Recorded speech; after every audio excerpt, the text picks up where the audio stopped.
Gente, Dr. Fábio Damasceno é psiquiatra, é pastor, um dos fundadores lá da S8, não é isso, Fábio? É um querido irmão, tem 2 livros que são clássicos da literatura cristã. Não precisa escrever muito livro, não. Precisa escrever livro bom, tá, gente? Que dura décadas, séculos.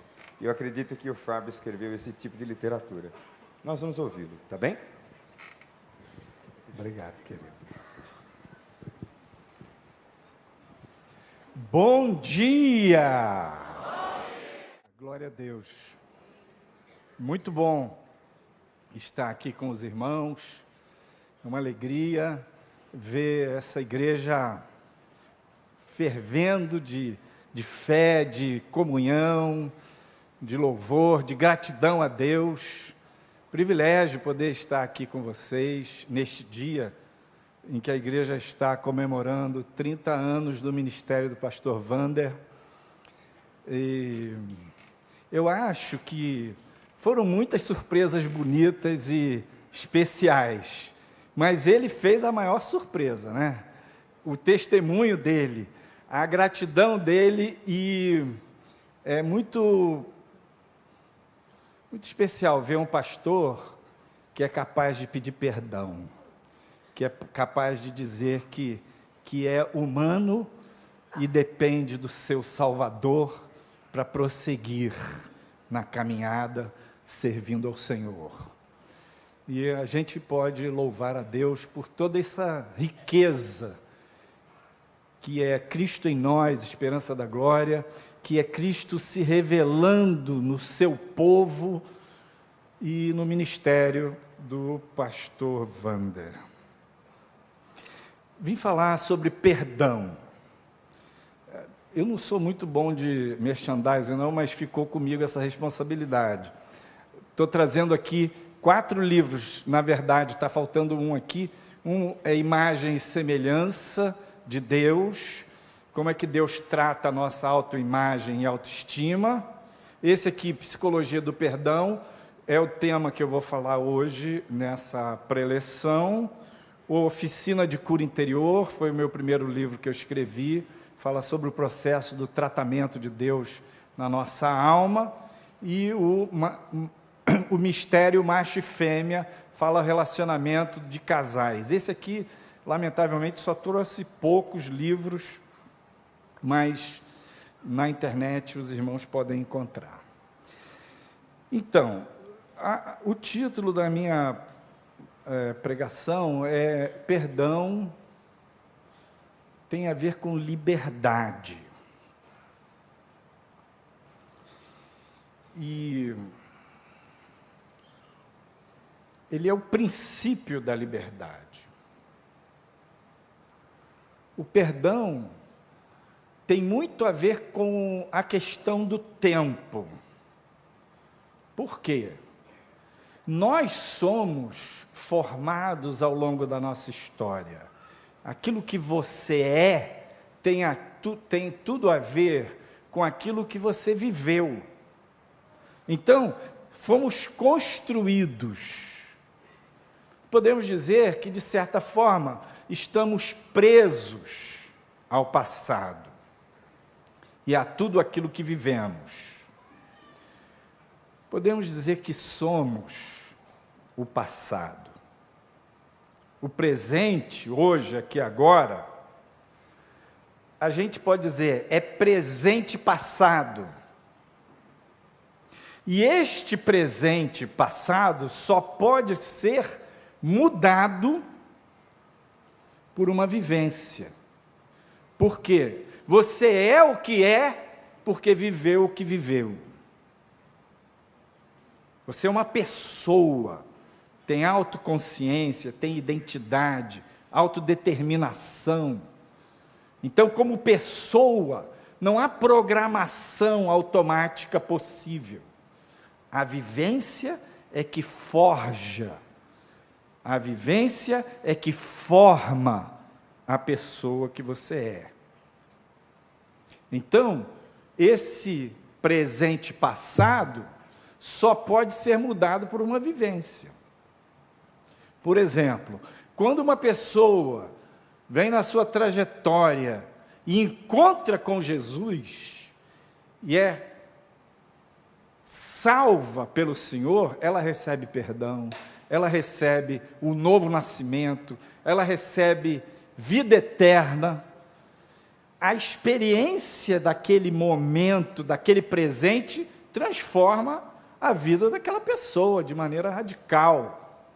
Ela estava indo para o inferno e agora passou a estar na direção, no rumo do céu, herdeira da vida eterna, perdão dos seus pecados. Aquela vivência transforma. Agora, uma coisa importante é que a transformação que Cristo traz, que a salvação traz, ela é instantânea, ela é contínua e ela é final. Instantânea é, quando a pessoa aceita Cristo, ela é salva. Se morrer naquele momento, ela vai para o céu. Contínua é a transformação que se dá no processo de santificação, de crescimento espiritual, de caminhada com Deus. E a transformação será final, definitiva, na ressurreição dos mortos ou no encontro com o Senhor nos ares, no arrebatamento da igreja, quando seremos transformados. Então, o perdão, o tema do perdão tem a ver com liberdade e está ligado a esse processo contínuo da transformação. O nosso futuro, o seu futuro dos seus relacionamentos, depende do seu passado, do seu presente. E se no presente você permite que vivências sejam experimentadas, sejam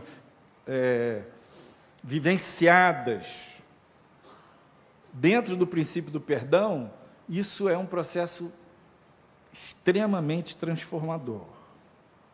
Porque o perdão nos conecta com a cruz. O princípio do perdão tem a ver com a cruz de Cristo. E a cruz é tremenda, a cruz é atemporal. Como assim? Na cruz, Jesus Cristo foi o último Adão. Ele, como último Adão, foi o último homem desta raça adâmica.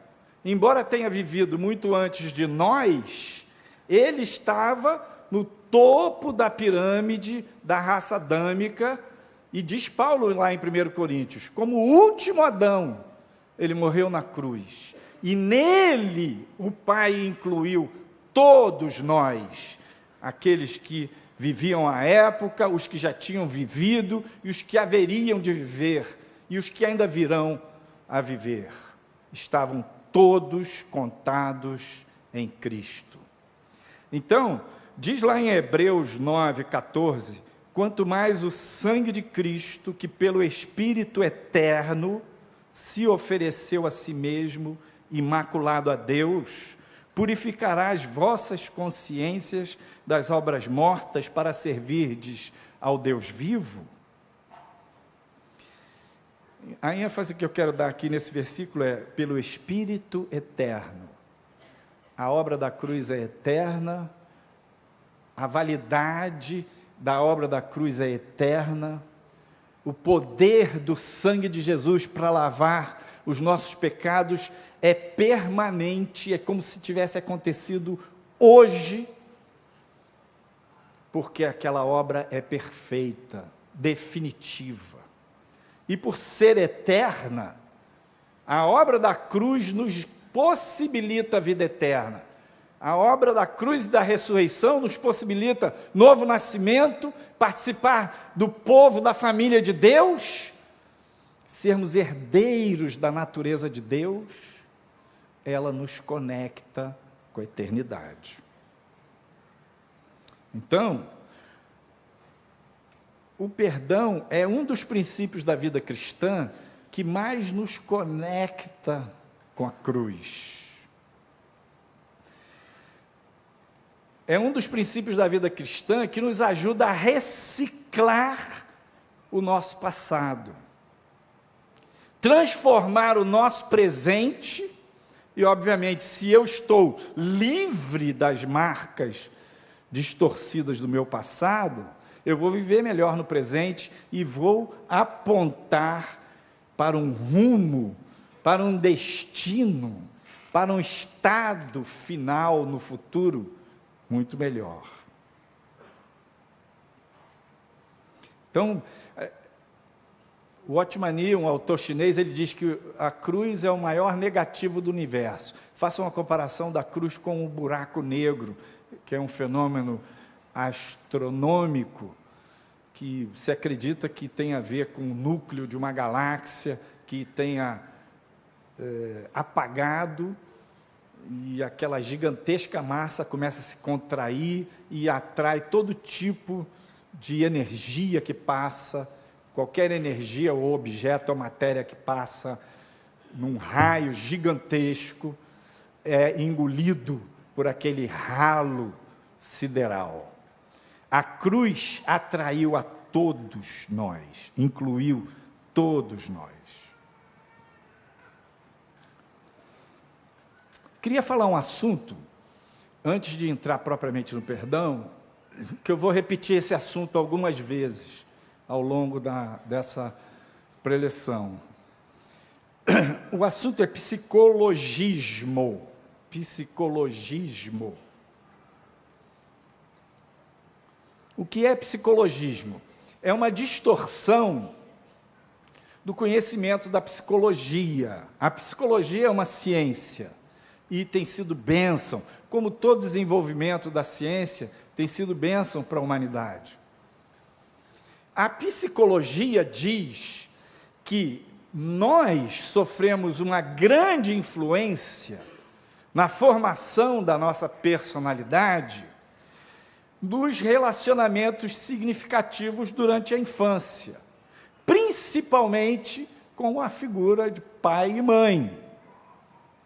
Mas irmãos, avós, tios, professores, todas as pessoas da nossa infância nos marcam, forjaram a nossa personalidade.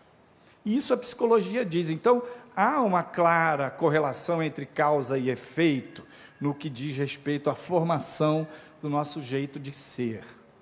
Isso é psicologia, isso é ciência, isso está comprovado. O psicologismo é uma distorção dessa verdade, interpretando que, já que eu sou fruto do meu pai e da minha mãe, da minha relação com eles, da história com eles, então eu sou vítima deles. E se eu sou vítima, não pedi para nascer, não pedi para existir, não pedi para ter esse pai, essa mãe, essa história, então eles que paguem a conta. Conta financeira, conta emocional, conta relacional, eles que paguem a conta. Estou nem aí. Tem uma geração que está crescendo nesse fundamento do psicologismo, que se sente, capaz ou apta de exigir, de cobrar de todo mundo. Todo mundo está me devendo, em princípio.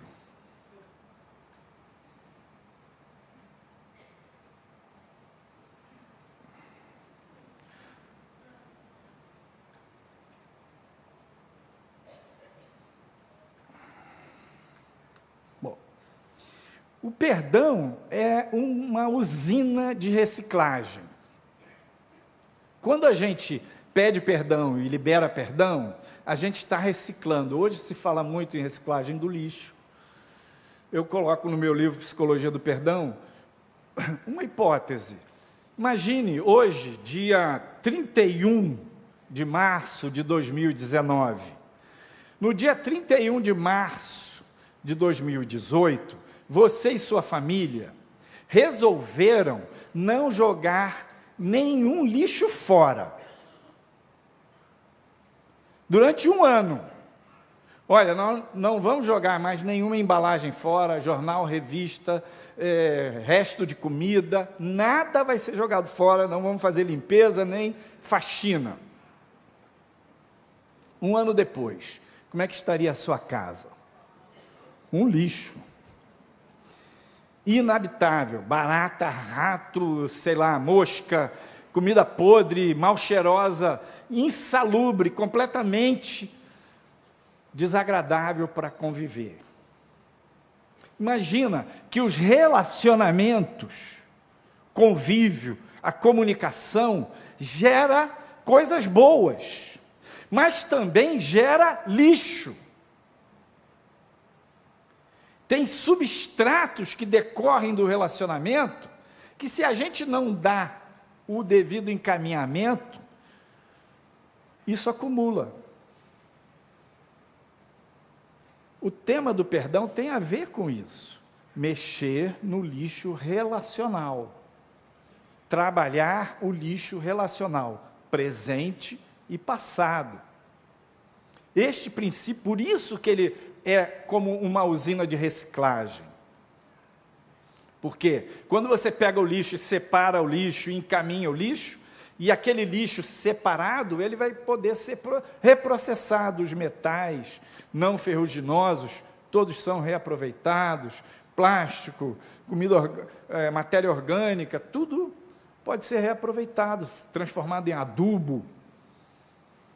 Assim é o perdão. Agora, 30 anos de convivência, 20 anos de convivência, 10 anos de convivência, e nunca se pediu perdão?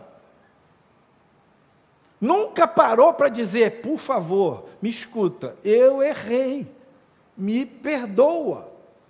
Não, as coisas vão ficando, passa dia, passa dois, dá um sorriso, um presente, sei lá o quê, bota aquele lixo para debaixo do tapete, depois não cabe mais debaixo do tapete, vai para debaixo da mesa, depois vai para o corredor, depois amontoa no sofá, e aí é lixo. Imagina uma casa, um ano sem reciclar, sem encaminhar lixo.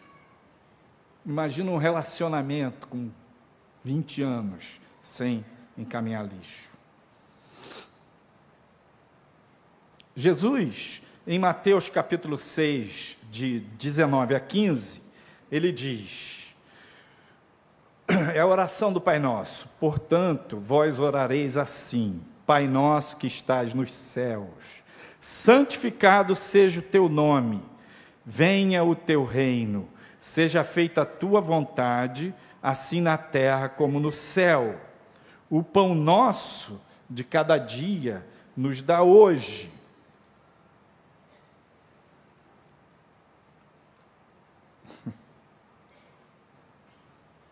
Aponta para cá.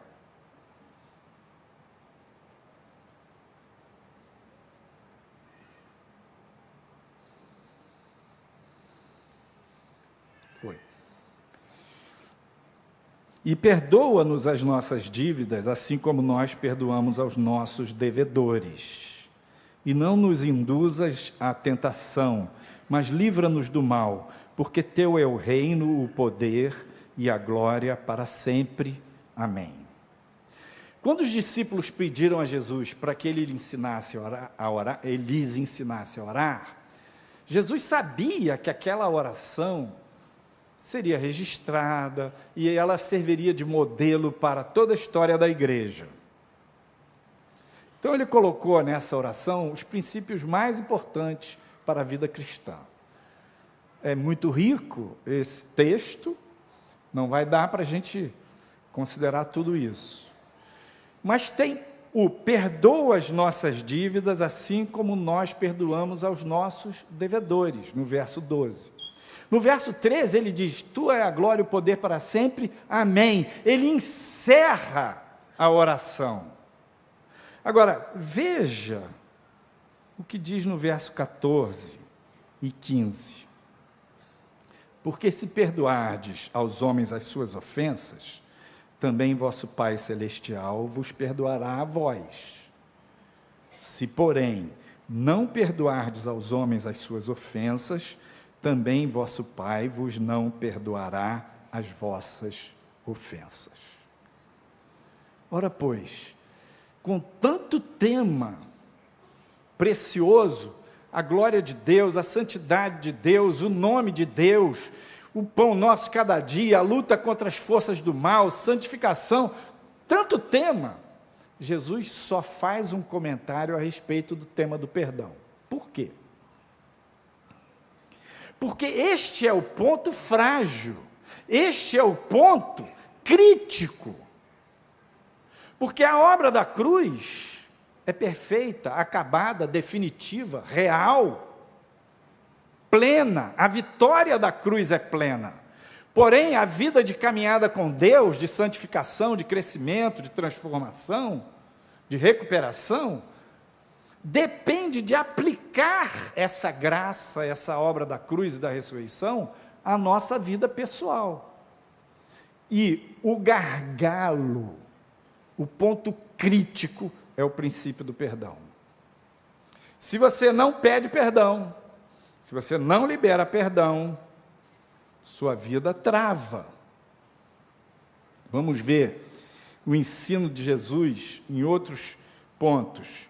Se trouxeres a tua oferta ao altar, e aí te lembrares de que teu irmão tem alguma coisa contra ti, deixa ali diante do altar a tua oferta, e vai reconciliar-te primeiro com teu irmão, e depois vem e apresenta a tua oferta. Reconcilia-te para não seres entregue ao juiz e vais para a prisão, e ficarás ali até pagares o último centavo. Jesus está falando, se você tem uma oferta a apresentar a Deus, e lembra que alguém tem algo contra ti, deixa a oferta de lado, vai lá, se acerta com o seu irmão, para que aquela oferta seja aceita por Deus. E daqui para frente, sempre que eu falar de perdão, lembre que é uma via de mão dupla, no sentido de que tanto você precisa liberar perdão, quanto você precisa pedir perdão. Todos nós precisamos liberar perdão e pedir perdão. Ainda Jesus ensinando sobre perdão, em Mateus 18, 21 a 35, ele fala a parábola do credor incompassivo, aquele cara que devia 10 milhões ao rei, e foi lá, e o rei falou, não, você vai ser preso. Aí ele falou, não, piedade, se ajoelha e pede misericórdia, não, você vai ser preso com toda a sua família.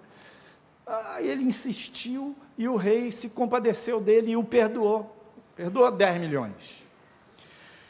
Quando ele saiu da presença do rei, encontrou um conservo que lhe devia R$1.000, e ele pegou o cara no colarinho e falou, olha aqui, você não sabe o aperto que eu passei, você me paga os R$1.000 que você está me devendo. Ele falou, não, eu vou pagar, mas eu não estou conseguindo, não estou podendo agora. Não, vai me pagar. E o cara fez a mesma coisa que ele diante do rei, se ajoelhou. Ele falou, não, você vai ser preso. E começou a levá-lo para prender. Aí os conservos disseram para o rei, sabe aquele homem que o senhor perdoou 10 milhões agora há pouco? Está ele arrastando o outro lá para a prisão, porque pegou um que devia 1.000.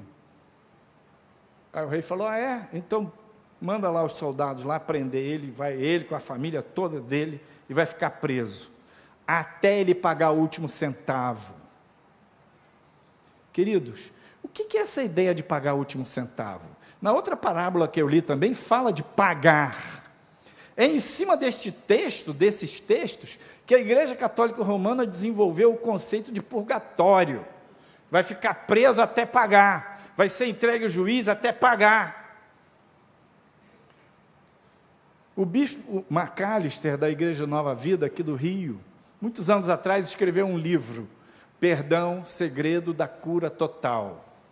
E ele baseia o livro dele nessa parábola do credor incompassivo, Mateus 18, e ele diz que ser entregue aos atormentadores até pagar o último centavo quando a pessoa não perdoa ou não pede perdão, o inimigo, os demônios conhecem muito bem, muito melhor do que a gente, psicologia, vão perturbar a pessoa,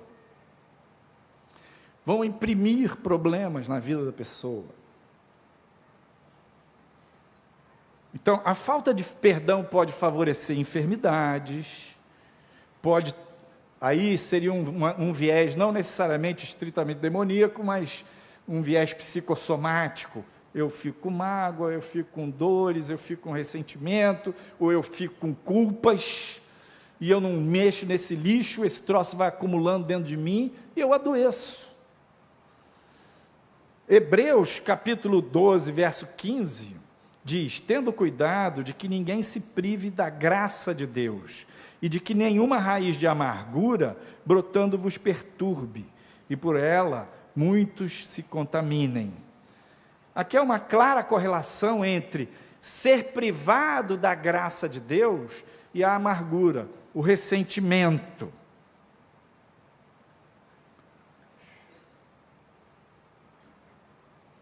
Pedro, 1 Pedro 3,7, igualmente vós, maridos, coabitai com elas com entendimento, dando honra à mulher, como vaso mais fraco, como sendo vós os seus co-herdeiros da graça da vida, para que não sejam impedidas as vossas orações. Senhor, tenho clamado a Ti, porque Tu não me respondes? Senhor, minha oração não passa do teto. Senhor, as respostas não descem sobre mim, sobre o meu dia a dia.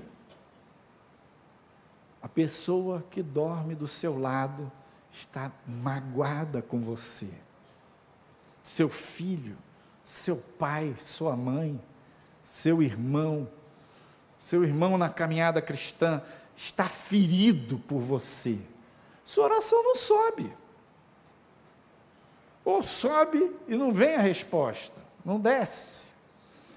Por último, 2 Coríntios 2, 10 e 11, Paulo falando aos coríntios diz: e a quem perdoardes alguma coisa, também eu, porque o que eu também perdoei, se é que tenho perdoado, por amor de vós o fiz na presença de Cristo, para que não sejamos vencidos por Satanás.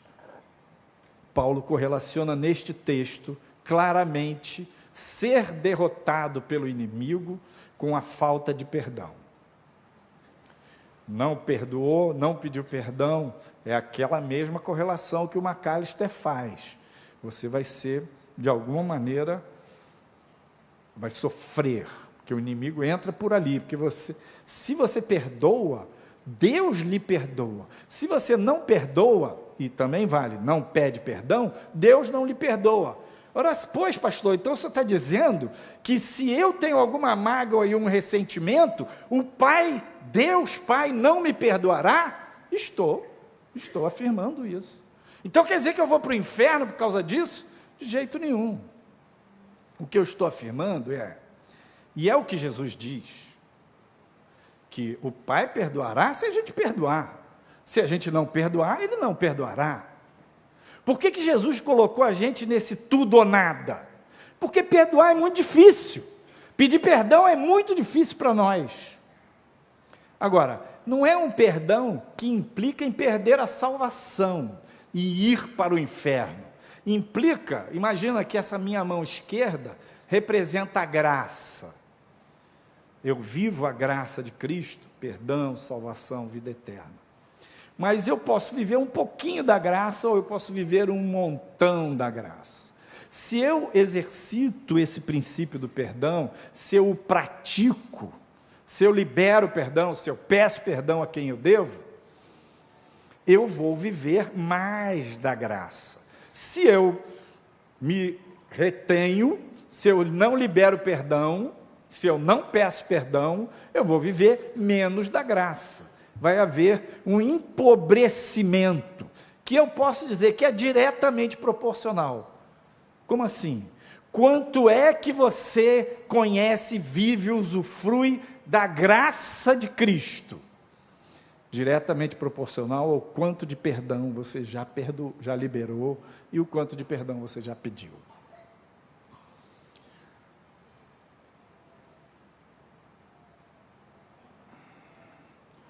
O que é o perdão? É um ato da escolha. Perdão é uma decisão. É um princípio. Não é apenas uma atitude isolada. É um modo de viver, é um caminho, é um estilo de vida. A verdade, perdão é o único caminho de vida e graça para o cristão. Não é uma alternativa, é o único caminho que Jesus estabeleceu. E é o princípio que nos conecta com a cruz e, por conseguinte, com o poder da ressurreição. Então, o princípio do perdão possibilita a recuperação, possibilita a transformação, a mudança de vida, morte e ressurreição. Muito interessante e importante a gente entender isso, que o perdão é uma escolha, é uma decisão. Aqui eu vou colocar 5 ingredientes que fazem parte da nossa estrutura psíquica ou da nossa alma. A palavra psique é alma em grego. Jesus veio para a salvação da nossa alma. E a alma tem 5 faculdades básicas: emoção, o mundo dos sentimentos; intelecto, o mundo dos pensamentos; volição ou vontade, é o mundo do querer, do impulso, do agir, da garra, da persistência; consciência, que é aquela faculdade que estabelece juízo de valor, certo e errado, que produz o sentimento de culpa, que aprova ou desaprova nosso comportamento, aprova ou desaprova o comportamento alheio, que tem a noção dos valores. A consciência é a guardiã dos nossos valores. E livre-arbítrio, que é a nossa capacidade de escolher. O livre-arbítrio está bem no meio, então, emoção, intelecto, vontade ou volição, consciência, esse círculo azul, e bem no meio, LA, livre-arbítrio. Por que o livre-arbítrio está no meio? Porque o miolo do seu coração é o seu livre-arbítrio. Quando Deus olha para você, em primeiro lugar, Ele não olha para o que você está pensando. Quando Deus olha para você, Ele não olha para o que você quer, nem para o que você está sentindo. Quando Deus olha para você, Ele olha para o que você escolhe. Para o seu livre-arbítrio. É o seu livre-arbítrio que representa você perante Deus. O livre-arbítrio está para o reino de Deus, está para o mundo espiritual, para a eternidade, como a sua assinatura está para o mundo jurídico. No mundo jurídico, se tem um documento enorme com todos os detalhes dos seus bens, do seu nome, e CPF e tudo mais, e esse documento está assinado, ele vale. Ele não está assinado, não vale. Então, o perdão, na verdade, é uma questão de escolha. Não é uma questão de emoção. É uma questão de decisão, não é uma questão de boa vontade. Por quê? Porque a nossa vontade, quando você é ferido, você não vai ter boa vontade de perdoar. Quando você erra, a sua vontade não é se arrepender e pedir perdão. Quando você foi ofendido e humilhado, traído, a sua emoção está contraída, está fechada para uma reconciliação. Então, O perdão não depende da emoção, nem da vontade, nem das nossas ideias, dos nossos conceitos. O perdão é um ato do livre-arbítrio, como eu falei, porque LA, livre-arbítrio, é diferente de emoção, de intelecto e de vontade. Isso é um ponto muito importante na recuperação, na transformação. O cara pode estar lá no fundo do poço, mas se ele escolher Jesus, ainda que o inferno se levante contra, ele receberá Jesus. Ele pode estar lá no fundo do poço, destruído, mas se ele der a mão para o Senhor e escolher fazer a vontade do Senhor e colocar sua fé na palavra do Senhor, ele vai ser transformado. Ele vai ser perdoado, ele vai ser salvo, a vida dele vai mudar. Então, pensa bem, o que ocorre com a gente é que nós temos muitos mecanismos de defesa. A gente se protege, a gente se defende, a gente se explica, se justifica. Então, fica difícil pedir perdão, fica difícil liberar perdão. E outra coisa que dificulta o perdão é essa característica da nossa mente.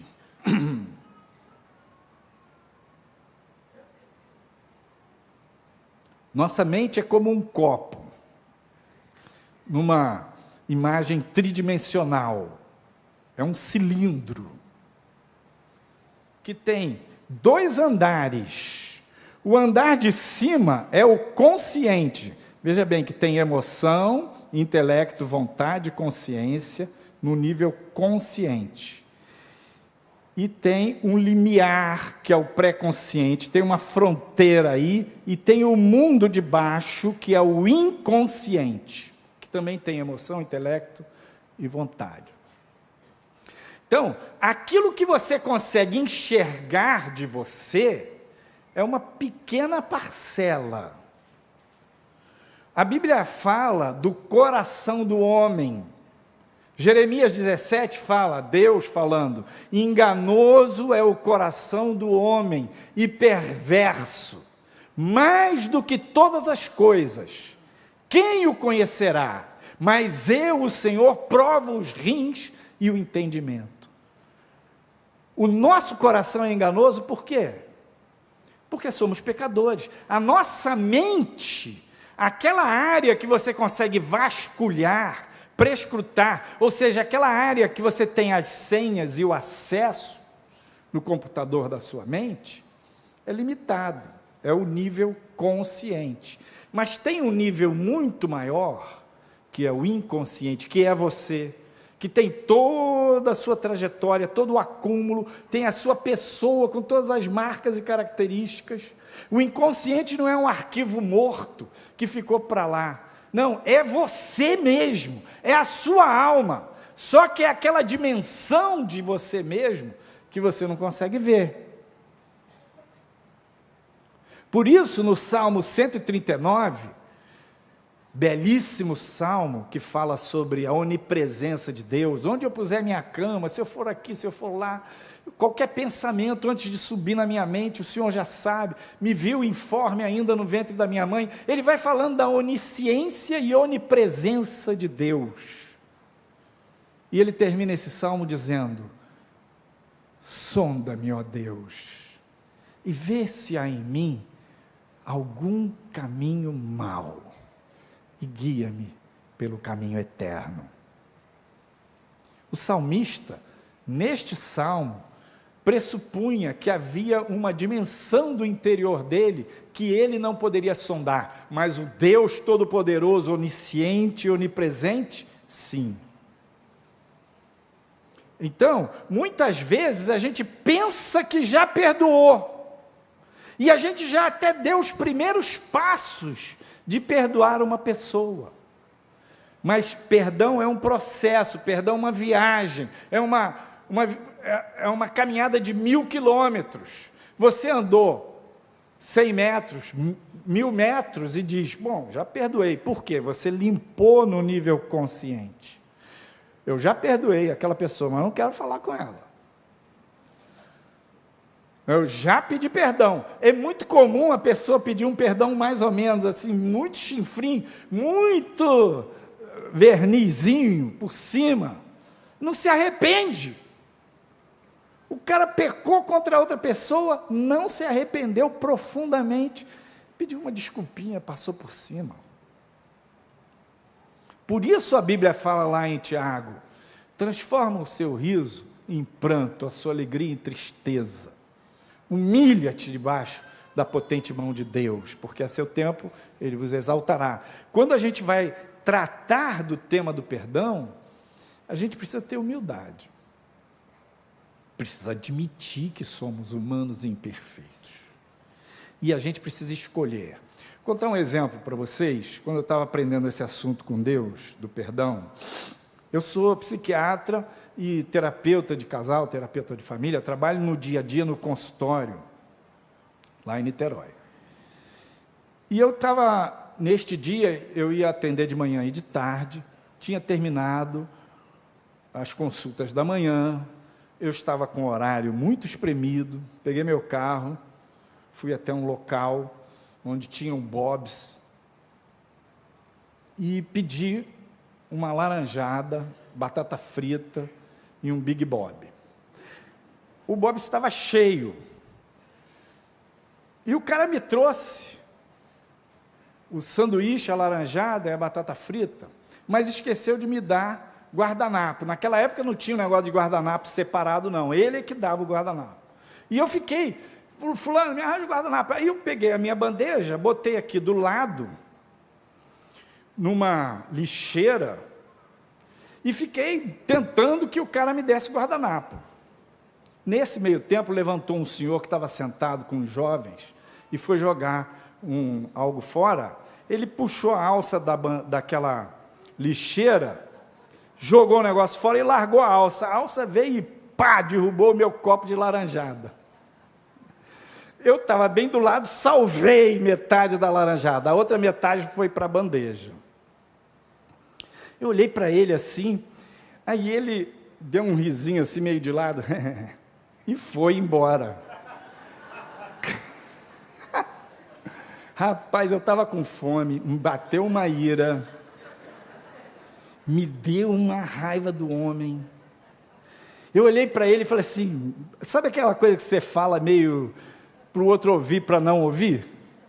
Falei, porque não era o seu almoço, né? Sem educação. E ele sentou lá com os adolescentes, e eu peguei aquela bandeja com laranjada, batata frita, eu tenho horror de melar a mão quando como. Peguei aquela batata frita toda melada, o cara trouxe guardanapo, eu falei, bom, o que eu vou fazer? Não dá tempo de entrar na fila de novo, pedir tudo de novo. Comecei a comer aquele negócio mesmo, Big Boy melado, aquele homem sentado lá, eu comendo ali, morrendo de raiva. Gente, eu fiquei com muita raiva, fiquei muito irado. Eu pensei assim, cara, não vai dar certo, porque essa digestão vai ser horrível, porque Big Bob, laranjada, batata frita e raiva, não vai prestar. Fiquei pensando no homem, falando, mas que cara sem educação, olha que exemplo que ele dá para esses jovens. Aí eu comecei a fantasiar, falei, não tem jeito, vou comer assim mesmo, vamos embora. Aí comecei a imaginar, isso a gente faz. Quando você fica com raiva, fica triste, fica frustrado com alguma coisa, uma saída que a gente tem é fazer uma fantasia, uma historinha para arrumar aquele problema. Eu comecei a imaginar, sabe o que eu vou fazer? Eu vou pegar essa bandeja aqui, cheia de laranjada, vou jogar fora, só que em vez de ser nessa lixeira que está do meu lado, vou passar por ele, lá naquela outra lixeira, vou tropeçar em cima dele com laranjada, batata frita. E estou comendo e pensando, né, em me vingar do homem.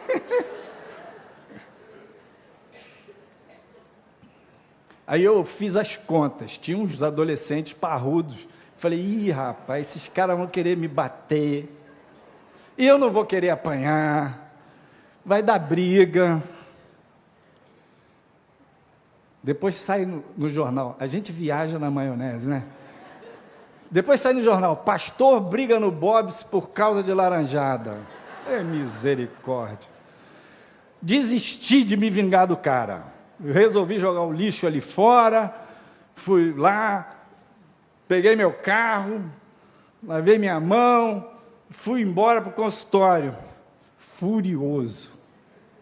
E eu comecei a pensar, cara, eu vou chegar no consultório, botar um sorriso no rosto, vou falar, boa tarde, seu fulano, coração cheio de raiva. E eu disse para Deus, Deus, tem misericórdia de mim. E Deus me lembrou desse assunto do perdão. Perdão, meu filho, é uma escolha. E eu comecei a orar por aquele homem, dizendo, Senhor, em nome de Jesus eu perdoo. Você pode dizer assim, pastor, mas isso não é perdão, pastor. Isso é hipocrisia. Você está com o coração cheio de raiva, com vontade de se vingar. Isso não é hipocrisia. Não é. Porque eu não estava diante de ninguém. Era eu e Deus. Hipocrisia, eu vou dizer o que é. Que numa das fantasias, quando eu desisti de me vingar do cara, a fantasia que me consolou, olha só que doideira. Eu comecei a pensar assim, se eu ficasse amigo desse cara... Amigo, amigão, o senhor me conhece, vocês lembram? Aí ia lá no aniversário de 15 anos da neta dele, era um coroa. Eu ia pegar, chamar ele, o senhor se lembra de mim lá no Bob, o senhor derrubou minha laranjada, ia virar o bolo em cima dele. Hipocrisia seria eu desenvolver essa amizade para me vingar. Mas essa não estava prestando porque eu já tinha decidido que não ia me vingar. E disse, eu perdoo em nome de Jesus. E disse de novo, eu perdoo esse homem em nome de Jesus. E comecei a orar, e tudo aquilo de ruim que eu tinha pensado dele, para aqueles jovens que estavam com ele, eu comecei a abençoá-los. E declarar, Senhor, abençoa esse homem e esses jovens. E a graça de Cristo, a paz do Senhor foi entrando no meu coração. Quando eu cheguei no consultório, eu estava bem. Eu estava em paz. Um dia eu estava num curso, falando sobre cura interior. Eu conto essa história da laranjada no meu livro Oficina de Cura Interior. Eu estava no curso, e uma mulher, eu contei essa história da laranjada, do perdão, ela levantou a mão e falou, pastor, posso fazer uma pergunta? Eu falei, pois não. Pastor, e quando a pessoa derruba a nossa laranjada, mora com a gente e faz isso todo dia?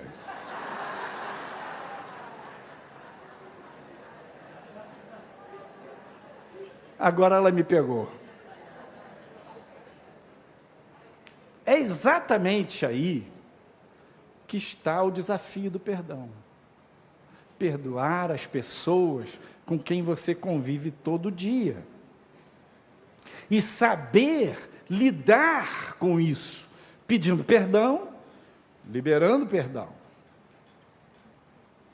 É exatamente quando você começa a aplicar este princípio na prática, é que você vai aprender a lidar com o jogo de forças de uma outra maneira diferente do bateu, levou, da vingança, da mágoa, do ressentimento, da couraça do ressentimento, que isso adoece você. O ressentimento e a mágoa é igual aquela história, o cara toma veneno e quer que o outro morra. Eu tenho ódio daquele cara, eu tomo veneno. A mágoa é veneno para a sua alma. Por isso que Jesus manda a gente perdoar. Em Romanos capítulo 12, Paulo citando Isaías, uma palavra de Deus, ele diz, eu sou o Senhor, minha é a vingança, eu retribuirei. Portanto, se o teu inimigo tiver fome, dá-lhe de comer. Se tiver sede, dá-lhe de beber. Pois assim amontoarás brasas de fogo sobre a sua cabeça.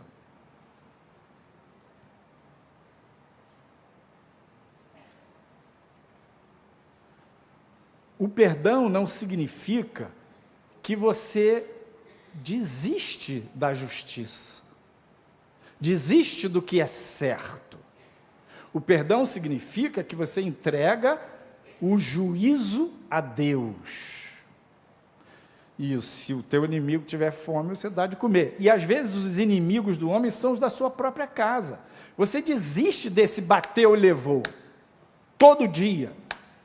Todo dia o marido fica apontando coisas, acusando a mulher. E ela faz o quê? Todo dia ela fica acusando o marido. Todo dia o filho, mergulhado nesse berço esplêndido do psicologismo, eu sou vítima dos meus pais, fica olhando para o pai e para a mãe, acusando o pai e a mãe. E muito pai e muita mãe, rezando nesta cartilha do psicologismo, fica todo dia querendo fazer concessões para os filhos, num jogo de forças perverso. Pai e mãe, você pode ter dado o seu melhor para o seu filho.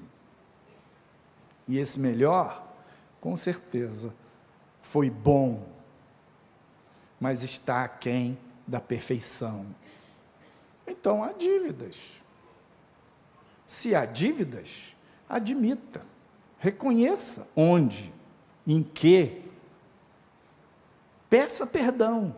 Agora, não fique nessa chantagem emocional, nessa agiotagem emocional, porque o psicologismo gera um passivo. Você sempre paga os juros, mas nunca o principal. Tipo assim, eu estou devendo para o meu filho porque ele existe. Ora pois, esse cara nunca vai crescer. E o perdão possibilita esse filho e essa geração do psicologismo sair desse lugar, porque ele fica travado ali. Quando ele pede perdão, quando ele libera perdão, quando ele aprende a honrar o pai e a mãe, ele vai aceitar o pai e a mãe e vai aceitar a si mesmo. Quando a gente fica mais maduro e tem filhos, a gente vê como dá trabalho. Aí a gente pensa, puxa Deus, como eu dei trabalho, obrigado pelo meu pai e pela minha mãe. Aí você vai desenvolver a gratidão. Mas o processo de perdão pega tudo que você já viveu, tudo que você lembrou hoje de manhã, do convívio com seu marido, com a sua esposa, com seu filho, com seu pai, com seu irmão, com seu cunhado, com seu chefe. Tudo aquilo que tem sido uma pedra na sua vida, no seu caminho, no seu sapato. E fala, Senhor, eu quero abençoar essa pessoa. É uma escolha, não é hipocrisia, é uma decisão. Porque quando você decide perdoar, quando você decide pedir perdão, você abre a sua mente, você abre o seu coração, para que o Espírito Santo de Deus vá amolecendo aquela emoção endurecida, ferida, a casca grossa da mágoa.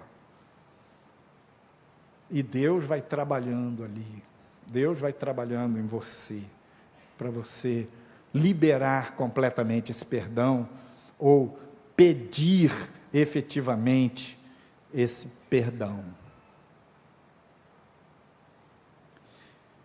Em Cantares tem uma expressão do amado falando para a amada, em que ele diz da beleza da amada e que ele está encantado com o colar do pescoço dela. E pessoas fazem colar de pérolas, e o colar de pérolas é muito bonito, e a pérola é resultado de uma pequena pedrinha que entra na concha do molusco e fica ferindo. E a ostra, aquela mesma camada interna que reveste a concha da ostra, ela começa a envolver a pérola, ela começa a envolver aquela pedrinha, e ela transforma aquela pedra em pérola. O Senhor vai fazer com que as pedras do seu coração, os espinhos, as marcas, as dores e feridas do seu coração, no princípio do perdão, se transformem em pedras preciosas, se transformem em saúde para você, se transformem em bênção na sua casa. E o inimigo que anda rondando e perturbando vai ser afastado. E os bloqueios, as orações bloqueadas vão ser liberadas.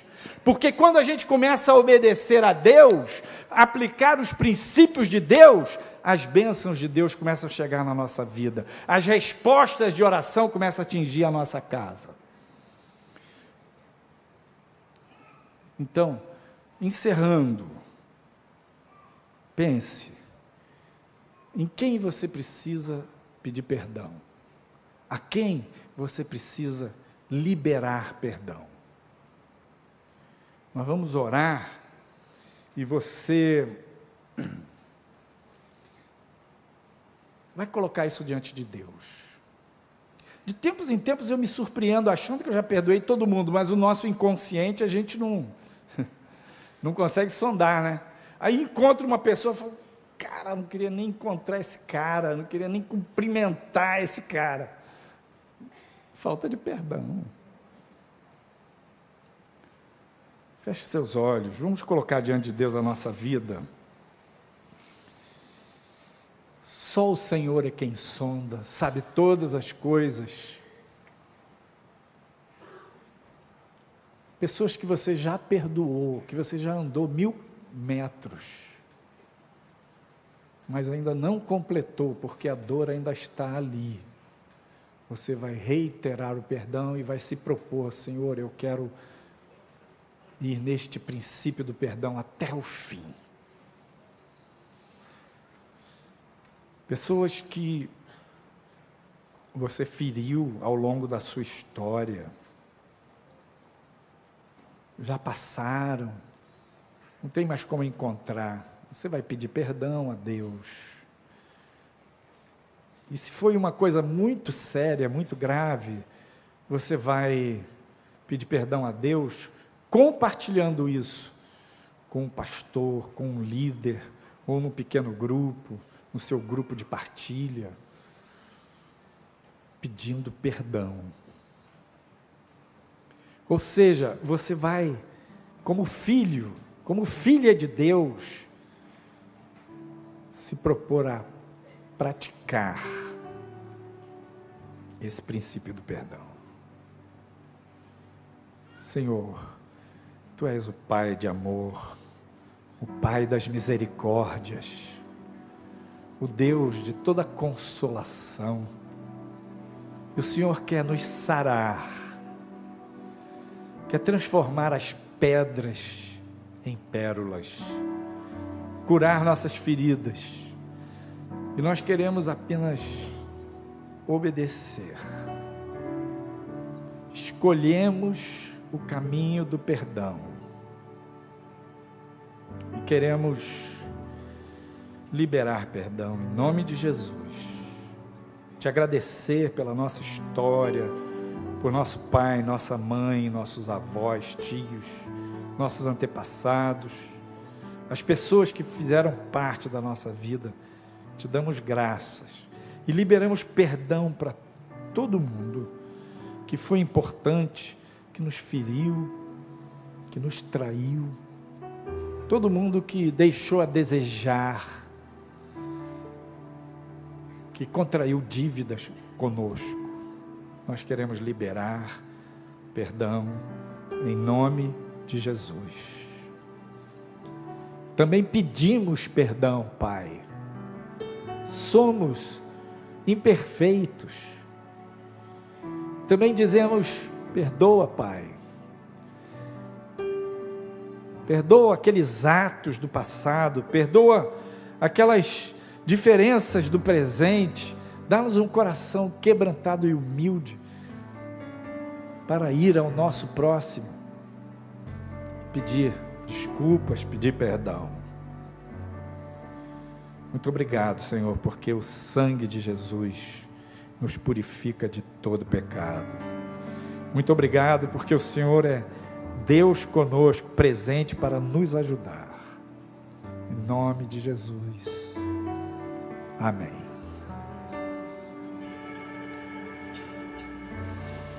Deus abençoe. Hoje à noite eu vou falar sobre como é que a gente lida com esse negócio do perdão e da laranjada todo dia, não é?